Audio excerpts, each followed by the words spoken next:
unpopular opinion. We're not the same. We're not. Okay? And here's how I know. So we all have the same chemical components, right? We all come from the source God, whatever. As above, so below. Keep that in mind. So the Big Bang happens, right? And all the matter and energy is exploded into the universe. Cosmic microwave radiation just everywhere, right? The biggest orgasm that ever happened, right? And what happens is when matter is birthed, it explodes, right? So it goes into every fucking different direction, right? And through the attractive forces, the laws of attractive forces, without saying the law of attraction, let's go back to Newton's gravitational theories or laws, sorry, and think about that. So so all this debris and matter in the universe started just smacking each other around all over the place until eventually planets were formed and comets and asteroids and fucking whatever else. All the celestial bodies came into being, right? Through entropy, right? Through entropy, order was made, right? Or through what seemed to be entropy, from our smaller perspective, right? And so a similar thing happened with the human race. Okay, when the human race kind of split off, the Homo sapiens mixed with the Neanderthals, the Denisovans, and arguably the Pleiadians, Arcturians, and whatever else, And so then,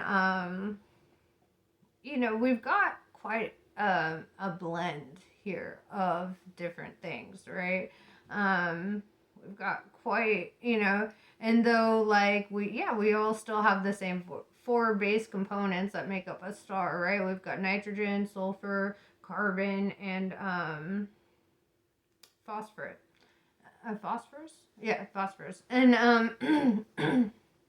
and so we have all those same things, right? And that's why we can be on the same planet, breathe the same shit, whatever. But and that's how we know we come from the stars, all that, whatever. But the thing is we are also energy beings, right? And we attract, this goes back to the laws of attractive forces, right? So we attract energies that are compatible to our energies, right? And so, if you are in a low vibrational state, if you're inauthentic, if you're toxic, you lie a lot, whatever, you're in that fucking low vibe, then those are the kinds of people you're going to attract in your life, right? You're going to attract people who are just kind of shitty, if you're shitty. If you choose to be more high vibrational, where you're very authentic, very honest, very forthright, you stand in your authority, you're very confident, then guess what? You're going to attract more people like that into your life, right? The same way that, we're all energy, right? And so, we're separated by energy, as well as connected by energy. Okay, that's what makes us different. Okay, that's what separates us. Yes, we all come from the source. No, we are not all the same. We're not the same guy. We're all very different. We choose by the energies that we choose to entertain what we are. You are the energy you entertain. So if you entertain toxic ass people, guess what, chicken butt? You're gonna be toxic as fuck. That's the thing. If you choose to outgrow them, if you choose to move forward and progress and be better, then guess what, chicken butt? You're gonna outgrow them, and they're gonna stick with low vibrational people, and you're gonna meet up with higher vibrational people, right? The only ones who follow you energetically would be a twin flame, because you guys vibrate on literally the exact same frequency, because it's like a plant that was cloned into two different things. Like you take a clipping from a plant, you put it in water, let it sprout out, and then you bury that into a pot, and then bam, you've got two plants. Same fucking plant though, same soul. Same idea goes into twin flames. Or a split atom We could go there where you split an atom in half. You take one half to one side of the world and the other half to the other. You do experiments on one, and the other will still respond.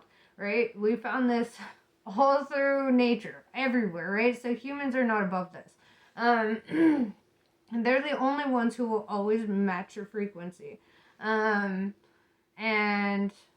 if you're not matching their frequency, they can pull you up, right? They can pull you up to their energy. And that's kind of a beautiful thing about twin flames. And the thing is, though, it's like, because that's not really what I want to talk about, but I wanted to talk about, like, energetically how you attract and magnetize people into your life. It really has to do with the energy you're sitting in, you know? If you're really fucking codependent, you're just gonna meet more really fucking codependent people. If you want better for yourself, I suggest taking some time to be with yourself, right? I suggest taking a moment to really understand, like, who your higher self is, right? How can you vibe high if you haven't spent time with yourself, right?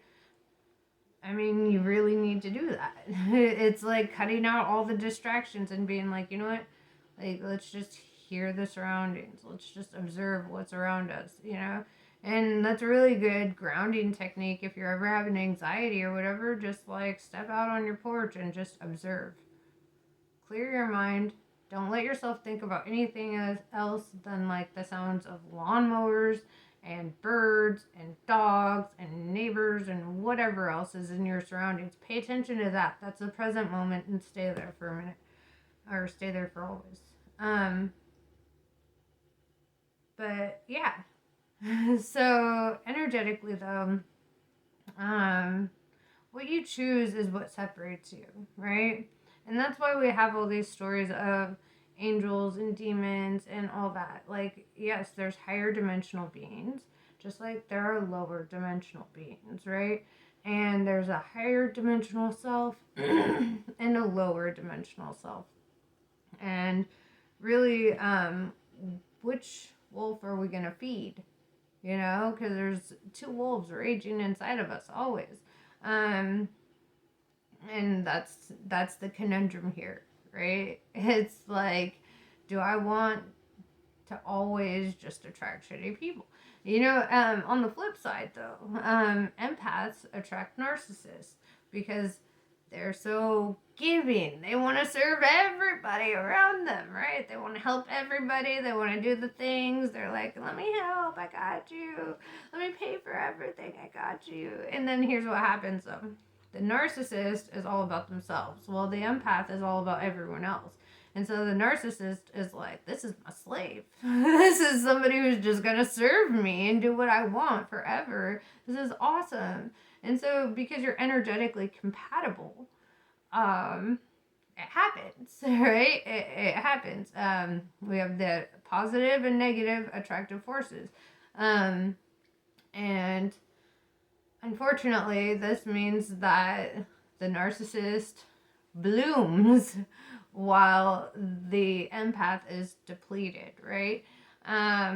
But then you could become like a Sigma empath, right? A Sigma empath is somebody who lives to help others, who's still very empathic, who's still all that, but has boundaries, right? Somebody who holds their ground, somebody who is not afraid to say no, somebody who's not afraid to be like, you know what, this is fucked up and I'm going to talk about it. And that scares a narcissist because then they're like, wait, this slave is a little rebellious, you know, and then they'll do anything they can to sabotage you, like, because that's their nature, right? Really good people don't need to go and sabotage other people. They don't need to do smear campaigns and all this other shit. And so it's like, yeah, people who need to do smear campaigns to try to ruin somebody else's reputation or try to ruin their lives, like, it's probably best to not entertain those people. If the second you meet somebody's like, oh, my crazy ex, and it's like, well, how were they crazy? Like, and you attracted that. Maybe you're crazy, you know, on some form of the spectrum, you know?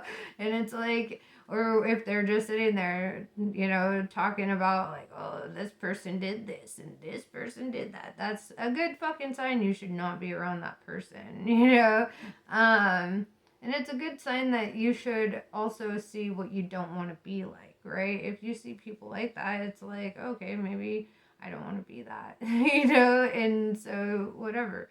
So you choose that. Or you choose to stay and be abused forever, because that's what narcissists do. They abuse you in whatever way they can, They control your money, they control your resources, they control who you talk to, where you go, what you do, what you wear, what you look like, what you do, all the things. All the things, right? And if you go into Sigma mode, you don't allow yourself to be controlled because you are too self-aware. You already know who you are. You don't need their identity to be projected onto you, right?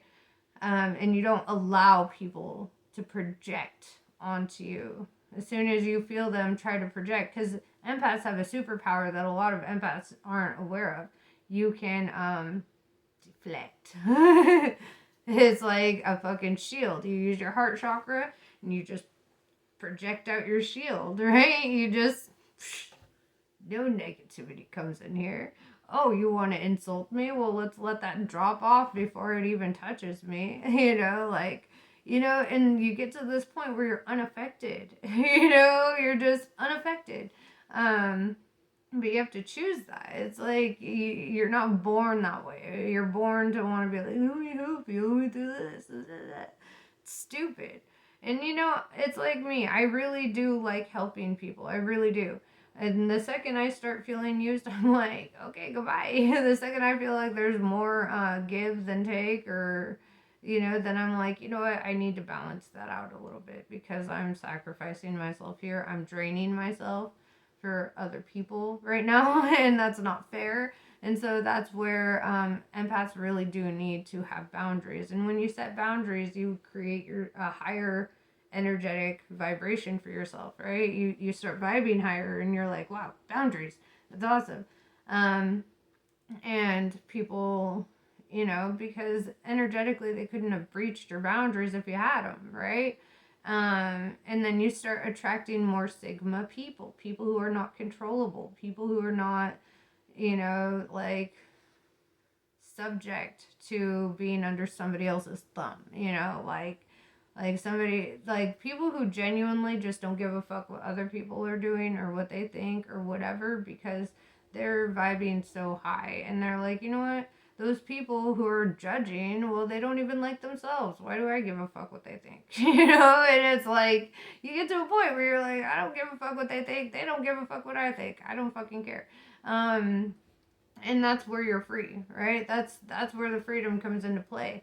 And that's where the self-respect and the self-love comes into play. And it's like when you're having those ruminating thoughts and you're just like hurting your own fucking feelings, giving yourself anxiety, thinking about shit that hasn't even happened, right? Or probably won't even happen. And you're just like, like, why are you hurting your own feelings? Get over it. Stop. Okay? Like, at some point you have to love yourself enough to be like, I'm not going to do this to myself anymore. I'm not. I'm not going to go fucking crazy because, of whatever. Like, you're just, you get to a point where you stop it, right? And that's when you genuinely love yourself. It's not when you look in the mirror and you're like, oh, I'm beautiful. It's not when you're like, oh, I'm so wealthy. Look at all I have. I love myself. It's not like when you go to the gym every day and you're like, I love myself. I take care of myself. No, it's when you have boundaries. It's when you have boundaries with yourself, where you won't even allow yourself to talk down to yourself, right? It's like where you won't even allow yourself to bring you down, right? That's real love. That's real self-respect. That's real dignity. That's real honor, right? And yeah, that's pretty much where I read. I don't know. I just want you to understand, if you want, because so many people, they're like, I want love. I don't want to be alone. Right? And it's like, oh, you want love? Well, be love, right? Be love. When you're love is easy to find, right? I don't recommend just settling for the first fucking person who walks in your life, but like, you know, your fucking journey is your journey. Um, be love, vibrate higher, and you'll attract love. You don't want toxicity in your life? Don't be toxic. Don't have a single toxic trait. Look up all the toxic traits and be like, I'm not gonna do that. You know, watch any of those shows like Grey's Anatomy, Gossip Girl, Pretty Little Liars. See all those people? Be the opposite of them. Be the opposite. And then you will be better, right? All the images they try to project to you as like something you should strive for, be the opposite of that, because that's not really what you should strive for. That's a mediatic or a media agenda, right? It's like it's what they do, right? Because they're so insecure and they're so low vibrational that they're like, this must be what being great looks like, and it's all ego and it's stupid, it's pathetic. It's pathetic, right? This low vibration and just sitting in the energy of like really toxic fucking people and just like absorbing them and becoming toxic yourself, that's pathetic. Like, don't you love yourself more? Don't you fucking care about yourself? Because I don't know, like at some point you have to realize when you feel like the world is against you, it's because you're against yourself. It's because you're against yourself this whole time. Change your mind, change your life. You know? Watch some fucking Dr. Joe Dispenza. He'll blow your mind. He'll help you. He'll say it in nicer ways than I just did. I'm an Aquarius. I don't know how to say it nicer, okay? I'm very straightforward, okay? I'm very I'm very straightforward. I don't know how to bullshit my way through life. I have to be very authentic all the time. And when I was younger, I was like, God, is this a flaw? Like, everyone's telling me to shut up and not say that and da-da-da. And then I realized, no, I never should have shut up and not said that. I should always say what I feel and what my intuition is bringing me to. I should always be confident in myself. It's these low vibrational people that tried to stifle me because they were scared of what I had to say, because they didn't want to hear what I had to say, right? And if they felt so pressed to shut me up, then that just lets me know that they're pretty fucking demonic if they don't want to hear authentic truth, right? So that's, yeah. Okay, I'm sorry, I'm being a weirdo. But that's pretty much what I got for you. I just, you know me, I like to throw in a rant here and there, give you guys a little piece of my mind outside of all my cards. Because there's more to me than just card reading. There's more to me than you. And I love you guys. But, you know, sometimes you gotta see me too. Hear my point of view on things that are completely unrelated to you, or related to you, but not specific to your story, I guess. This is very, you know, whatever. I don't know how to say goodbye. That's my toxic trait. I don't know how to say goodbye. You say hello, I say goodbye. Or no, you say goodbye and I say hello. Yeah, sorry, I got it backwards. Yeah, so I'm a hello person. I like to do this. But yeah, so I better go live. But I just wanted to give you this. Take it or leave it. This is my little piece of my mind. I love you all. Namaste, and I wish you well.